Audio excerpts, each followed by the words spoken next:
में सियासी सरगर्मियां एक बार फिर से तेज हो चुकी हैं। जहां एक तरफ शिवसेना दो गुटों में बंट गई, वहीं अब एनसीपी भी दो गुटों में बंट चुकी है।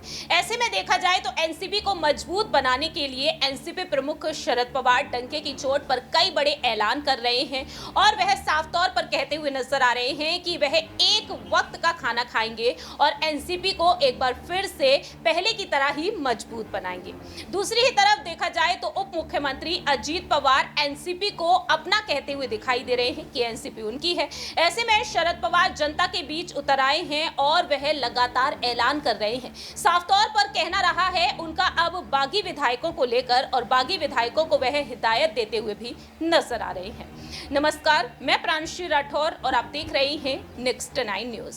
दरअसल आपको बता दें कि 2 जुलाई के दिन एनडीए में शामिल हुए अजीत पवार बतौर उप मुख्यमंत्री उन्होंने शपथ ग्रहण की। वहीं अजीत पवार के शपथ ग्रहण करने के बाद देखा गया कि शरद पवार किस तरीके से यहां पर कई बड़े अहम ऐलान करते हुए देखे गए। यहां तक कि बागी विधायकों को उन्होंने अल्टीमेटम दिया कि 5 जुलाई तक उनके खेमे में वापस आ जाए। हालांकि कुछ बागी विधायक उनके खेमे में वापस आते हुए दिखाई दिए हैं। अब देखा जाए बाकी के तमाम विधायकों को वापस लाने की कवायद भी शुरू कर दी गई है।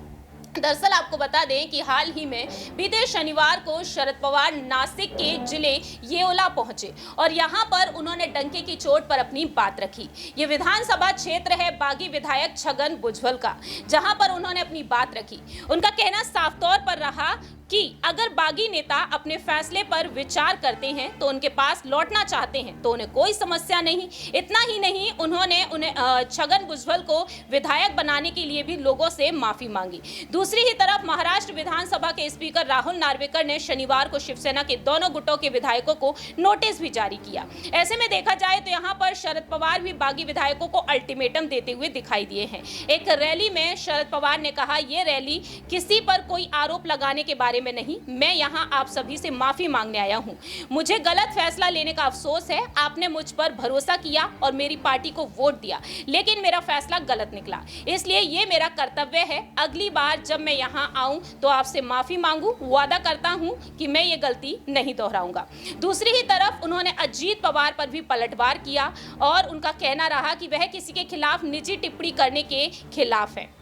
वहीं दूसरी ही तरफ यहां पर शरद पवार का कहना रहा कि वे कौन होते हैं मुझे रिटायर होने के लिए कहने वाले, मैं अभी भी काम कर सकता हूं। अगर बागी नेता अपने फैसले पर पुनर्विचार करें और पार्टी में लौटते हैं तो उन्हें कोई समस्या नहीं, और अगर कोई पुनर्विचार करना चाहता है तो उन्हें कोई भी समस्या नहीं है। अब देखा जाए तो यहां पर शरद पवार ने साफ कह दिया है कि अगर बागी विधायक पुनर्विचार करते हुए उनके खेमे में वापस आना चाहते हैं तो वह आ सकते हैं। अब देखते हैं क्या ये बागी विधायक एक बार फिर से शरद पवार की तरफ रुख करेंगे, क्योंकि उद्धव ठाकरे के साथ जो बगावत की गई विधायकों की तरफ से, उन विधायकों में से अब तक देखा जाए तो शिंदे का साथ छोड़ते हुए कोई भी नजर नहीं आया है। लेकिन एनसीपी के साथ यहां पर शिंदे सरकार का जुड़ जाना यहां पर कहीं ना कहीं शिंदे गुट में भी अब दरार पैदा कर रहा है। देखते हैं क्या वाकई में यहां पर शरद पवार की तरफ रुख करेंगे बागी विधायक, क्योंकि अजीत पवार के साथ साथ देखा गया कि 8 मंत्रियों ने भी शपथ ग्रहण की उनके साथ, और उन 8 के खिलाफ उनकी अयोग्यता को लेकर याचिका भी दायर की गई है शरद पवार की तरफ से।